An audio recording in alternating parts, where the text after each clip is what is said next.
ஓம் காளி ஓம் நமச்சிவாய. இன்னைக்கு பார்க்கறது சித்தர்களுடைய சித்து வித்தையோட வகைகள். இப்போ சித்தர்கள் அந்த காலத்துலேருந்து வித்தைகள் பல வகையாக இருக்குது. முதல் தரமான வித்தை, முதல் தரம், அதில் இருக்கிற 2வது தரம், அப்படியே ஒவ்வொன்றா கீழே இறங்கும்.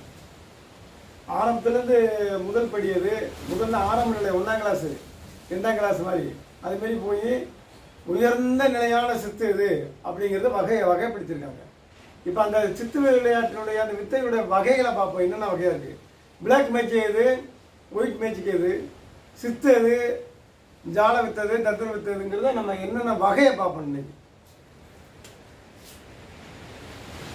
முதல் தரமாக இருக்கிறது ஒன்று தெய்வீக சித்து விளையாட்டு. தெய்வீக சித்துக்கள், தெய்வீக சித்துக்கள். இதில் அஷ்டமா சித்து பூரா சேரும். அஷ்டமா சித்து வித்தை எல்லாம் சேரும். அஷ்டமா சித்துக்கள்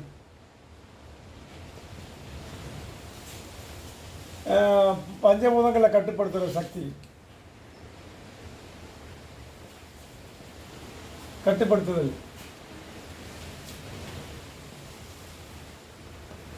இந்த தெய்வீக சித்துக்களில் என்னென்ன அழைக்கிறதுன்னா அது அஷ்டமா சித்து, பஞ்சபூத கட்டுப்படுத்துறது. இது எப்படி கிடைக்கும்னா நம்ம தவத்தினால கிடைக்கும்.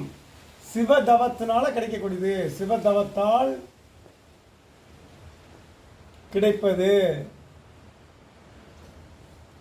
கடும் சிவ தவத்தால் கிடைப்பது அஷ்டமா சித்து.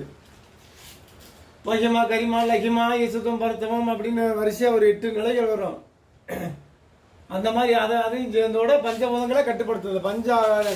நீர், நிலம், நெருப்பு, காற்று, ஆகாயம், இந்த 5 பூதங்களை கட்டுப்படுத்தி சம்மணம் பண்ணக்கூடியது, வசியம் பண்ணக்கூடியது, உச்சாரம் பண்ணக்கூடியது, இந்த மாதிரி அதை ஈர்க்கக்கூடிய ஒரு ஆற்றல், அதனை கண்ணுடைய கட்டுப்பாட்டுக்கு நடக்கக்கூடிய ஆற்றல் அந்த அஷ்டமா சித்து, தெய்வீக சித்து.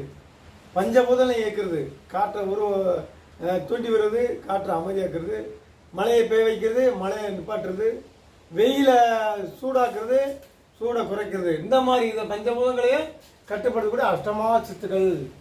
இது தெய்வீக சித்து சார். இது முதன்மையான சித்து, மேலே உயர்ந்த சித்து, உயர்ந்து இருக்குது. இதுக்கு அடுத்த நிலையில் கீழே இறங்கி வருது. இதுக்கு அடுத்து கீழே வர்றது அடுத்த நிலையில் வர்றது தேவதை விளையாட்டுகள். இதுக்கு அப்புறம் கீழே இருக்கு தேவதை சித்துக்கள். தேவதை சித்துக்கள் இதில் குரளி, குட்டி சேத்தியம், யட்சணி, இந்த மாதிரி நிறைய மோகினி, யமலி, இந்த மாதிரி நிறைய தேவதைகள் வரும். இந்த தேவதைகளில் செய்யக்கூடிய சித்துக்கள் எல்லாம் தேவதை சித்துக்கள். தெய்வீக சித்துக்கள். இது அஷ்டமா சித்து, பஞ்சபூதங்கள் எல்லாம் அடங்கும். இது சிவதவத்தால் வருவது. இது தேவதை சித்துக்கள். தேவதையுடைய பூஜை வசிய முறைகளால் வருவது. தேவதைகளை வசியம் பண்ணுவதால் வருவது.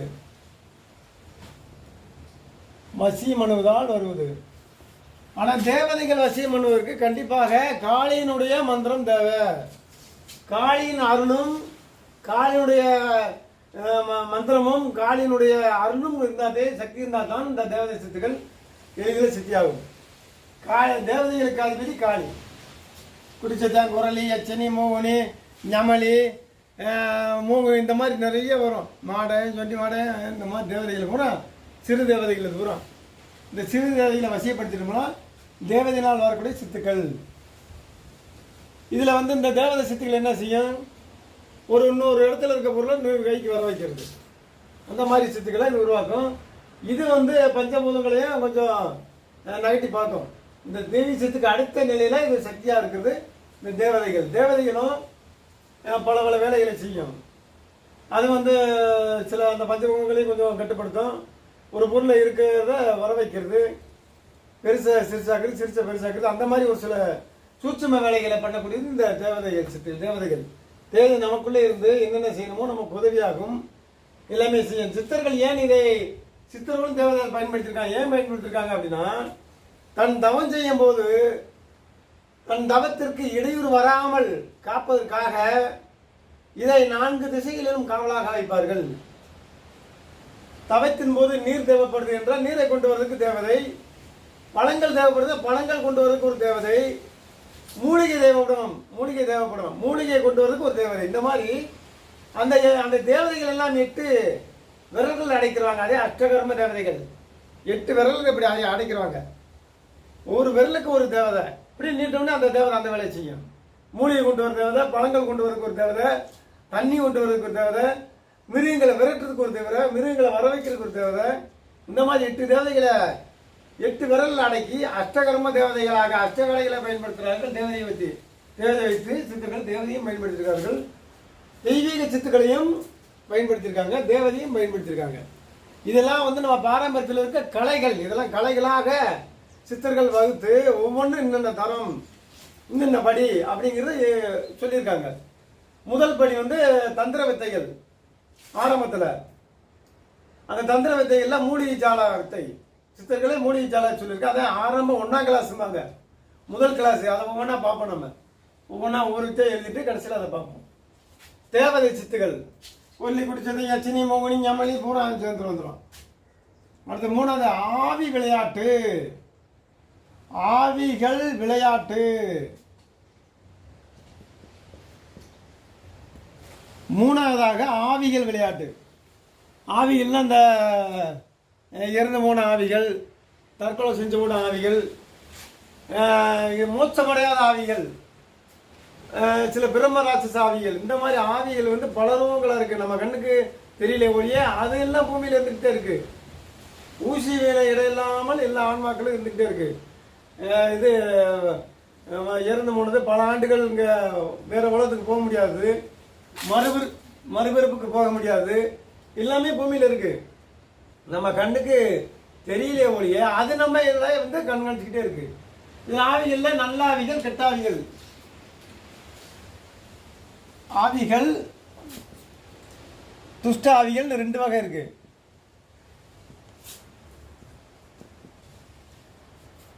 இந்த ஆவிகளை நல்ல ஆவிகளை பயன்படுத்தி நல்லதுக்கு பயன்படுத்திக்கலாம். நல்ல ஆவிகளை அவசியம் பண்ணி அது அந்த மாதிரி இந்த பிறப்பில் போகாமல் மறுவர் போகாமல் ஒரு சாபத்தால் அலையக்கூடிய ஆவிகள்லாம் இருக்குது. அது நல்ல ஆவிகள் இருக்குது, கெட்ட ஆவிகள் இருக்குது. சில காரணத்துக்காண்டி மறுவறுப்பு போகாமல் நல்ல ஆவிகள் இருக்கும். சில துஷ்ட பாவம் செஞ்சதுனால பேயாகவும் பிசாசாகவும் அலையக்கூடிய துஷ்டாவிகள் இருக்கும். இந்த மாதிரி 2 வகையான ஆவிகள் பூமியில் உலாவுகின்றது.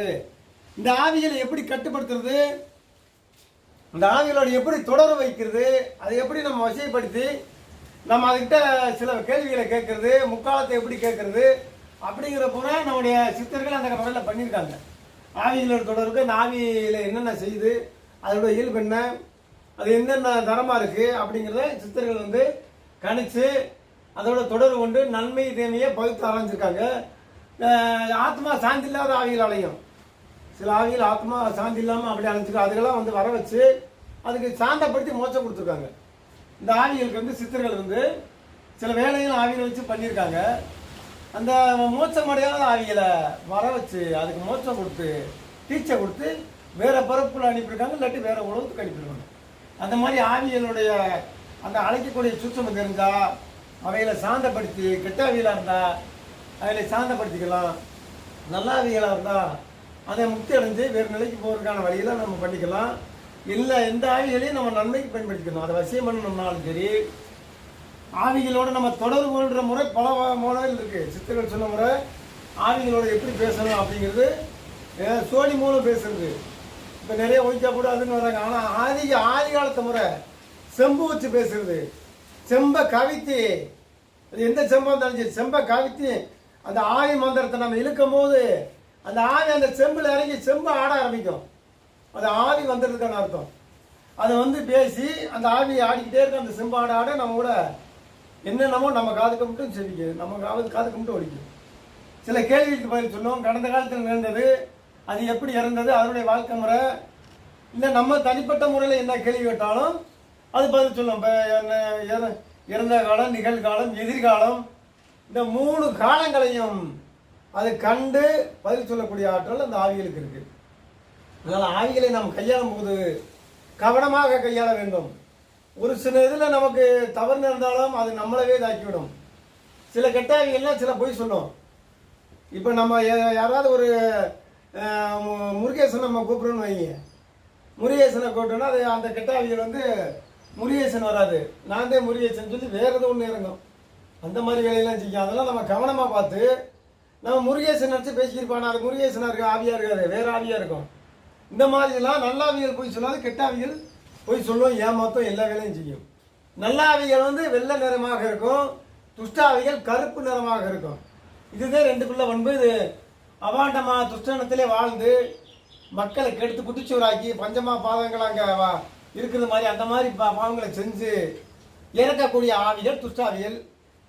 நீதிக்காகவும் சத்தியத்துக்காகவும் இருக்கக்கூடிய ஆவிகள் நல்லாவிகள். இந்த மாதிரி இதை நம்ம தனிப்பட்டு அடுத்து பார்ப்போம். ஆவிகளை பற்றி தனியாக வந்து அது என்னென்ன செய்யுங்கிறது அப்புறம் பார்ப்போம்.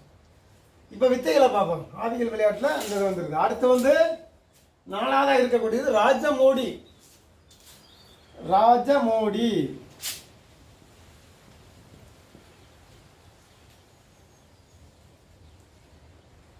ராஜமோடி ராஜமோடிட்ட இது வந்து பாறையில் அசைக்கிறது, பெரிய அதிசயம் செய்கிறது. அதிசய சித்து, அதிசய வித்தை, அதிசய வித்தைகளை செய்யும்.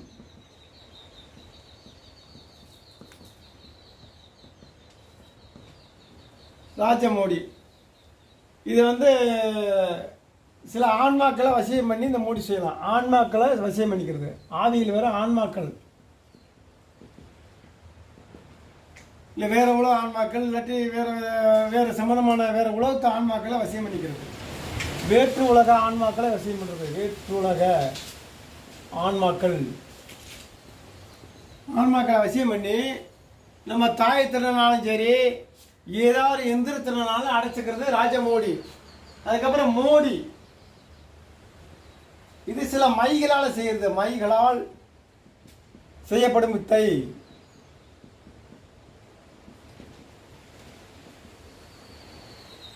மைகளால் மோடி வந்து மோடி வித்தை மைகளால் செய்யப்படுவது. சில மையை வச்சு சில இதை செய்கிறது.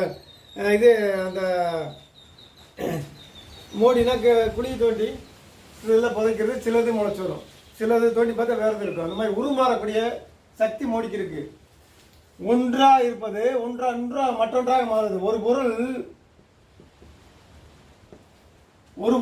பொருள் வந்து நம்ம ஒன்றை மண்ணில் புதைச்சோம்னா திறந்து பார்த்தா வேற பொருளாக மாறி இருக்கும். அந்த மாதிரி ஒரு பொருள் இன்னொரு பொருளாக மாறுவதுக்கு பேர் மோடி. ஒரு பொருள் இன்னொரு பொருளாக மாற்றம் அடையும். அது எப்படி நடக்குது என்ன நடக்குதுன்னு தெரியாது. மைகளால் இது வந்து மைகளால் மோடி செய்வாங்க. மோடி வித்தை இது மோடி வித்தைன்னு வேறு. மைகளால் செய்யக்கூடிய வித்தை. ஒரு பொருள் இன்னொரு பொருளாக மாறும். இப்போ பார்த்தா ஒரு கவரை வச்சிருவோம், அதில் வந்து இது தடவி அந்த மோடி மந்திரத்தை சொன்னோம்னா அது பாம்பாக மாறும். இது சில மைகளால் செய்யக்கூடிய வித்தை மோடி வித்தை. அடுத்து இதை பற்றி அடுத்த விளக்கமாக பார்ப்போம். அடுத்து வந்து செப்பேடு வித்தை.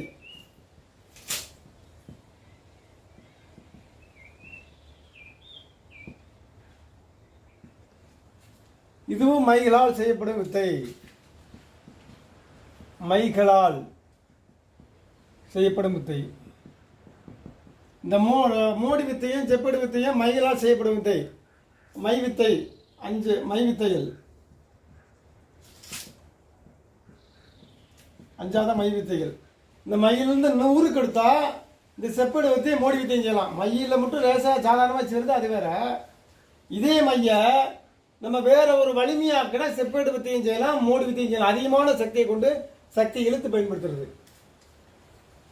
அந்த மாதிரி ஒரு இது மை வித்தை. இந்த மயில வந்து பல வகையான மைகள் சித்துக்கள் சொல்லியிருக்காங்க.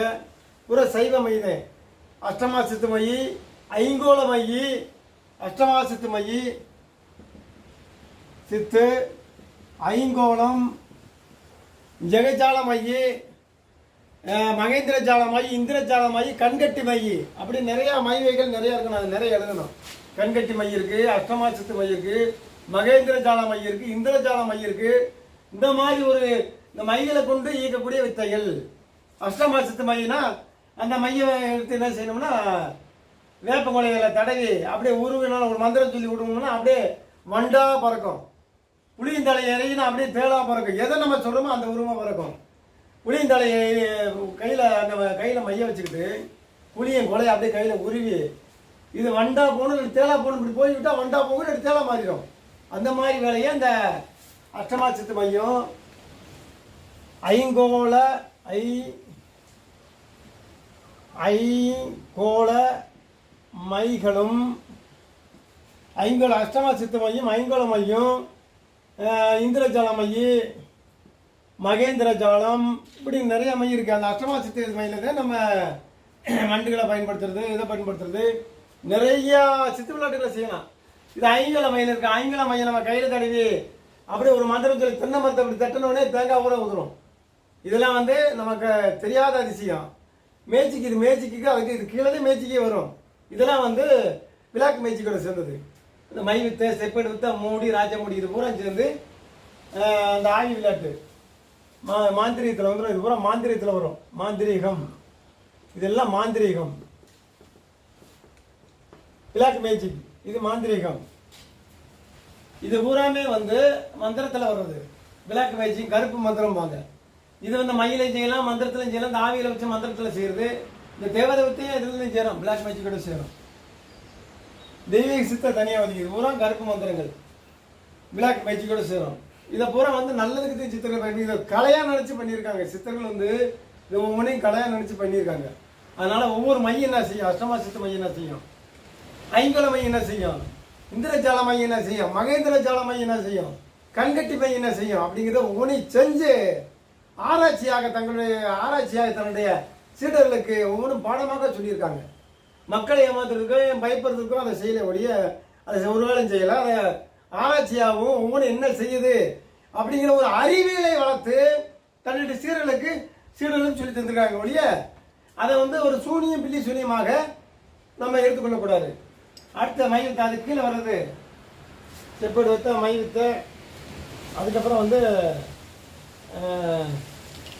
4 5 6 7 8 மை வித்து கீழே வந்து மூலிகை ஜாலம்.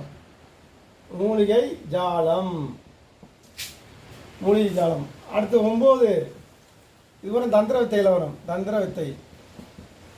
வித்தை நம்ம வித்தை என்னன்னாங்கிற வகையை தெரிஞ்சுக்கணும். மூலிகை ஜாலம் தந்திர வித்தை. அடுத்து வந்து இது தந்திர வித்தை. இது இந்த மாற்று வேலை மூலிகை ஜாலம் தந்திர வித்தை மாற்று வேலை வித்தை. இதே மேஜிக் வாங்க மாற்று வேலை இதெல்லாம் அதுதான். இதே மேஜிக்கு மாற்று வேலை மூலிகை ஜால வித்தை. இது மூலிகையில் கொண்டு செய்கிறது. மாற்று வேலைனா பொருளை வச்சு செய்கிறது. அதே மேஜிக்கு இப்போ மேஜிக் செய்கிறாங்களே அது பூரா அது அந்த மாற்று வேலைங்கிறது. அதை பொருளை வச்சு அதை மாற்றி செய்கிறது. பெட்டிக்கிலே வச்சு எடுக்கிறது புறா எடுக்கிறது அந்த மாதிரிலாம் செய்து மேஜிக்கில் வரும். இதுதான் நம்ம என்ன செய்யணும் மேஜிக். இது வந்து 1ஆம் கிளாஸு. அப்போ முதல் படி இதுதான் மேஜிக். சித்தர்களை அந்த இதுகளை செஞ்சுருக்காங்க. இது எல்லாத்துக்கும் சீடர்களுக்கு அந்த இதுகளில் பயிற்சியெல்லாம் கொடுத்துருக்காங்க. இந்த பயிற்சி முதல்ல இந்த பயிற்சி இந்த தந்திர வித்தை பயிற்சி. இதுக்கு ஒரு தந்திர வித்தைன்னு பேர். இது ஒயிட் மேஜிக். இங்கிலீஷில் ஒயிட் மேஜிக்பாங்க. ஒயிட் மேஜிக் இது இப்போ வெள்ளை மந்திரம். இது பிளாக் மேஜிக். எங்கே இந்த தேவதையிலேருந்து இது பூரா பிளாக் மேஜிக். இது இந்த மூலிகை ஜாலமும் இந்த தந்திர வித்தைகள். இது கூட தந்திர வித்தைகள். தந்திரத்தில் செய்யக்கூடிய வித்தைகள். இந்த மை வித்தையில் கண்கட்டி மையம் எல்லாம் அடங்கிடும். அதில் முடிஞ்சிடும். இப்போ இது கீழே வரதான் இந்த தந்திர வித்தைகள். மூலிகையில் ஜாலம் வைக்கிறது எப்படின்னா இந்த கட்டுக்கொடி எடுத்து பவுடர் பண்ணி தண்ணியில் ஓட்டால் அல்வா மாதிரி ஆகணும். அதெல்லாம் ஒரு பொழுதுபோக்காகவும் ஆராய்ச்சியாகவும் மக்கள் அதிசயமாகவும் செஞ்சுருக்காங்க. அப்போ அந்த வித்தையோடு சேர்ந்து அந்த மூலிகை என்னென்ன செய்யுதுங்கிறத சீடர்கள் சொல்லித்தருது. நீர்மூழ்கி விதை அந்த மணலை கையில் திரிக்கிறது. இந்த மாதிரி லட்சக்கணக்கான மூலிகை இருக்குது. லட்சக்கணக்கான மூலிகை ஜால மூலிகை இருக்குது. அது மாதிரி தந்திரத்தில் செய்கிறது. ஒரு பொருளை வந்து வச்சு எடுக்கிறது பெட்டியில் வச்சு எடுக்கிறது இந்த மாதிரிலாம் மேஜிக்குமாக தந்திர வித்தை மேஜிக்கு. இப்போ இது வேற. இது 1ஆம் கிளாஸு. இது எல்லாமே கலைகள் தான். இந்த ஜால கலைகள் இதெல்லாம் ஒன்றொன்னா போகணும். நம்ம இதையும் படித்து அடுத்து இதையும் படித்து ஒவ்வொன்றா போகணும். நம்ம இதுகளில் செய்யும் போது நம்ம எல்லாத்தையுமே மேஜிக்கு தெரிஞ்ச வந்து எந்த வித்தையை பார்த்தாலும் மேய்ச்சிக்கிட்டே சொல்லுவான். ஆனால் வித்தியாசம் பிடிக்க தெரியாது. அப்போ வித்தியாசங்கள் இந்த மாதிரி இருக்கு.